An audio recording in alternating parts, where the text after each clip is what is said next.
যদি কোরআন হাদিস না মানি জীবনে, কি হবে গো মৃত্যুর পরে, কি হবে গো মৃত্যুর পরে। কথা বলুন ঠিক কিনা?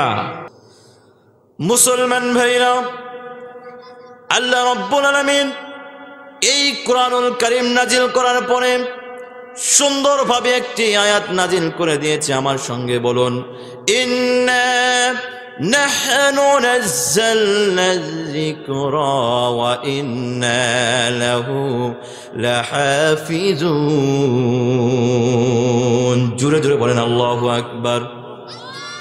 আল্লাহ রাব্বুল আলামিন বলে দিলেন, ও আমার পৃথিবীর মানুষেরা, তোমরা শুনে রাখো, এই তাফসীর মাহফিলে যদি তোমরা না বসো, তাফসীর যদি না শোনো, আমি আল্লাহ রাব্বুল আলামিন ঘোষণা দিয়ে দিলাম, এই কোরআনের কোনো রকম ক্ষতি হবে না। আমি আল্লাহ রাব্বুল আলামিন এই কোরআনুল কারীম নাজিল করেছি, আর এই কোরআনুল কারীমের হেফাজতের দায়িত্ব আমি আল্লাহ নিয়ে নিয়েছি। জোরে বলেন সুবহানাল্লাহ। মুসলমান ভাইরা, আল্লাহ রাব্বুল আলামিন এই কোরআনুল কারীম নাজিল করার পরে সুন্দরভাবে একটি আয়াত নাজিল করে দিয়েছে। আমার সঙ্গে বলুন, ইন্না নাহনু নাযালনা যিকরা ওয়া ইন্না লাহু লাহাফিজুন। জোরে জোরে বলেন আল্লাহু আকবার।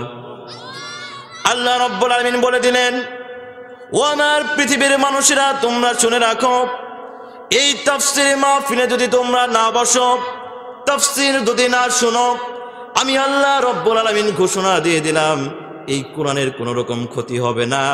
আমি আল্লাহ রাব্বুল আলামিন এই কোরআনুল কারীম নাজিল করেছি, আর এই কোরআনুল কারীমের হেফাজতের দায়িত্ব আমি আল্লাহ নিয়ে নিয়েছি। জোরে বলেন সুবহানাল্লাহ।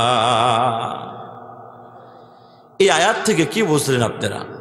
যে আপনারা যদি মনে করেন যে আমরা শুধুমাত্র এই যে পোলাও আয়োজন করা হয়েছে, তাবারকের ব্যবস্থা করা হয়েছে, তাবারক খেয়ে আপনারা চালাক, কি জাতি? চালাক জাতি। আরে হুজুর ওয়াজ করে নিক, লাস্টে টাইম এসে মনোজাত ধরবো, যাতে আমার পোলাওটা মিস না যায়। কি মিস না যায়? পোলাও মিস না যায়। এই ফাঁকিবাজি দিয়ে আপনি কি আপনার জীবনকে সাকসেসফুল করতে পারবেন? বক্তাকে ফাঁকি দিলেন নাকি আল্লাহকে ফাঁকি দিলেন?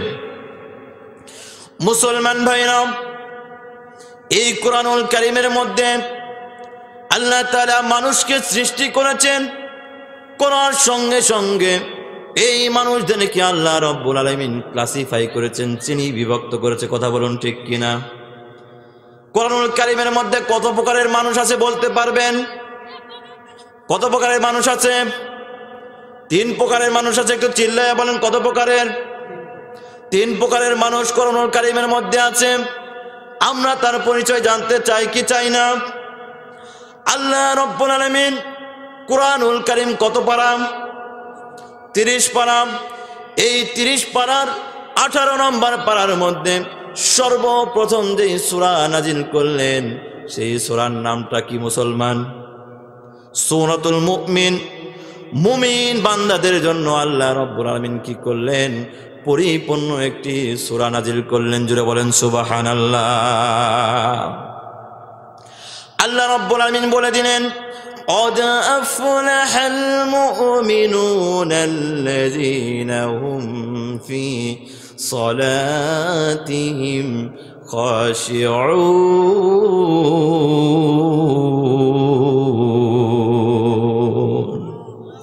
আরেকটু ধীরে বলেন আল্লাহু আকবার। আল্লাহু আকবার। আরেকটু ধীরে বলেন আল্লাহু আকবার। আল্লাহু আকবার। আল্লাহ রাব্বুল আলামিন এই 18 নম্বর পারার মধ্যে সর্বপ্রথম যাদেরকে পরিচয় করে দিলেন, তারা কারা? মুমিন। মুমিন যারা হবে তারা কি করবে? ইন্নাল্লাযীনা আমানু ওয়া আমিলুস সালিহাত। চিল্লা চিল্লা বলেন আল্লাহু আকবার। মুমিন যারা হবে, মুসলমান যারা হবে, যারা ঈমানদার হবে, পরেজগার হবে, তারা কি করবে? সৎ আমল করবে, ওয়াজ শুনতে আসবে, যেখানে তাফসীর মাহফিল হবে সেখানে ওয়াজ শোনার জন্য পাগল পাড়া হইয়া ওয়াজ শুনতে যাবে। কথা বলুন ঠিক কিনা? যাকাত ফরজ হয়েছে, তৎপরতার সঙ্গে আল্লাহ রব্বুল আলামিনের রাজি খুশি করার জন্য যাকাত দিয়ে দিবে। কথা বলুন ঠিক কিনা? বিয়ে করবে, বউকে স্ত্রীকে পর্দার ব্যবস্থা করে দিবে। এটা কার দায়িত্ব? কার দায়িত্ব? আল্লাহর দায়িত্ব। দায়িত্ব স্বামীর। আর কোন স্বামীর? ইহুদি খ্রিস্টান? ইহুদি খ্রিস্টানের নাকি মুসলমান? পর্দা কার উপরে ফরজ? মুসলমানদের উপরে ফরজ। সুতরাং যে যুবক বিয়ে শাদী করবে তার স্ত্রীকে পর্দার ব্যবস্থা করানো তার উপরে ফরজ। কথা বলুন ঠিক কিনা? মুসলমান ভাইরা, আমাকে আল্লাহ রব্বুল আলামিন ধন সম্পদ দান করেছে, তাহলে আমার উপরে কি ফরজ হয়েছে? হজ ফরজ হয়েছে, যাকাত ফরজ হয়েছে।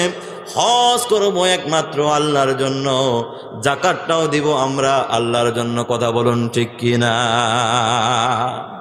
এটা কার বৈশিষ্ট্য? এটা মুমিনের বৈশিষ্ট্য। ভুল করতেছেন কেন? আল্লাহর বৈশিষ্ট্য। আল্লাহ যাকাত দিবে। আরে মুসলমান সব পাগল হয়ে গেছে। কোন জায়গায় আল্লাহ বলতে হবে, কোন জায়গায় রাসূল বলতে হবে, কোন জায়গায় ইনশাআল্লাহ বলতে হবে, কোন জায়গায় আলহামদুলিল্লাহ বলতে হবে সেটাও জানে না। উদাহরণ দিব। যদি বলি ভাই আপনি কেমন আছেন, বলবে ইনশাআল্লাহ ভালো আছি। তার মানে কি? আল্লাহ যদি চায় তাহলে ভালো আছে, বলা কি দরকার ছিল? আলহামদুলিল্লাহ, আল্লাহ তাআলার অশেষ মেহেরবানিতে আমরা ভালো আছি। কথা বলুন ঠিক কিনা? তাহলে আজ থেকে কি ইনশাআল্লাহ বলবো? ইনশাআল্লাহ বলবো না, কি বলবো? আলহামদুলিল্লাহ। আলহামদুলিল্লাহ বলবো। তাহলে বিস্তারিত গেলাম না। সর্বপ্রথম নাম্বার মানুষ, তার নামটা কি? জুড়ে বলেন। আদম না? মানুষ। মানুষ কোরআনের মধ্যে মানুষদেরকে যে ক্লাসিফাই করেছে, শ্রেণী বিভক্ত করেছে, তার মধ্যে এক নাম্বার হচ্ছে যারা হবে তারা হলো মুমিন। কথা বলুন ঠিক কিনা? এবার নাম্বার 2, আল্লাহ রাব্বুল আলামিন 28 নম্বর পারার মধ্যে একটি পরিপূর্ণ সূরা দিয়ে তাদেরকে চিহ্নিত করে দিলেন, ক্লাসিফাই করে দিলেন। আমার সঙ্গে বলুন, ইজা জাকাল মুনাফিকুন। চিল্লা চিল্লা বলেন আল্লাহু আকবার। আল্লাহ রাব্বুল আলামিন এই 28 নম্বর পারার মধ্যে আরেকটি শ্রেণীকে, আরেকটি দলকে পরিচয় করে দিলেন। তার নামটা কি? জোরে বলেন না। মুনাফিক। এই মুনাফিক কারা হবে? তারা বলবে, ভাই তুমি কি করো? তাফসীর মাহফিলের ব্যবস্থা করো, তোমরা বড় বড় বক্তা নিয়ে এসো দূর দূরান্ত থেকে। এরপরে কি করবে? তারা ঘরের মধ্যে বসে থেকে ঘুমাবে। কথা বলুন ঠিক কিনা? তারা কি করবে? স্লোগান যখন দিবে তখন বলবে ছোটখাটো বক্তা দিয়ে হবে না, ঢাকায় থেকে বক্তা নিয়ে আসেন, চট্টগ্রাম থেকে বক্তা নিয়ে আসেন, এমুককে নিয়ে আসেন। ভাইরাল কি ভাইরাল না, সেই ভাইরাল বক্তা নিয়ে আসেন। নিয়ে আসার পরে করবে কি? তার বাড়িতে আত্মীয় স্বজন দাওয়াত দিবে, তাফসীর মাহফিল আর কি করবে না?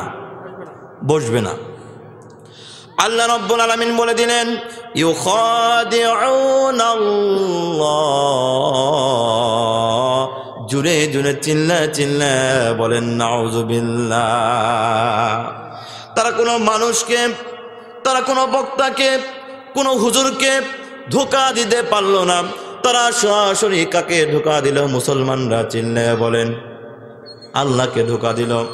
আল্লাহকে বলল, আল্লাহ আমি আমার রাসূলের প্রতি ঈমান এনেছি, আমি আপনার প্রতি ঈমান এনেছি, আমি মসজিদকে ভালোবাসি, আমি তাফসীরুল মাহফিলকে ভালোবাসি, কিন্তু যখন তাফসীর মাহফিল ডাকা হয় এই তাফসীর মাহফিলে আর বসতে চাই না। কথা বলুন ঠিক কিনা?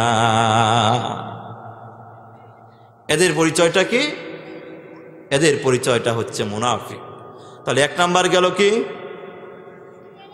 আমার আজে বাজে ওয়াজ আমি করি না, কাহিনী বলে আপনাদেরকে কাঁদিয়ে লাভ আছে? কাঁদিয়ে দিলাম, হাসিয়ে দিলাম, আপনারা পরের দিন বললেন যে বক্তারা অনেক ভালো, কিন্তু আপনার আমলিয়াতে, আপনার ইমানের মধ্যে কোনো কিছুই পরিবর্তন ঘটলো না। ওই ওয়াজ শুনে লাভ আছে? কিছু কথা শুনে যাবেন যেগুলো দিলের মধ্যে আটকে যাবে। কথা বলুন ঠিক কিনা? জনগণের উদ্দেশ্য থাকবে যে আমরা এখানে তাফসির শুনতেছি, এটা আমরা আমলের উদ্দেশ্য।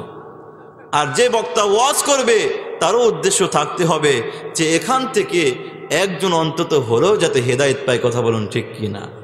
সুতরাং আমি যেগুলো পয়েন্ট টু পয়েন্ট ওয়াজ করব, এগুলো আপনারা অবশ্যই অবশ্যই মুখস্থ করে যাবেন।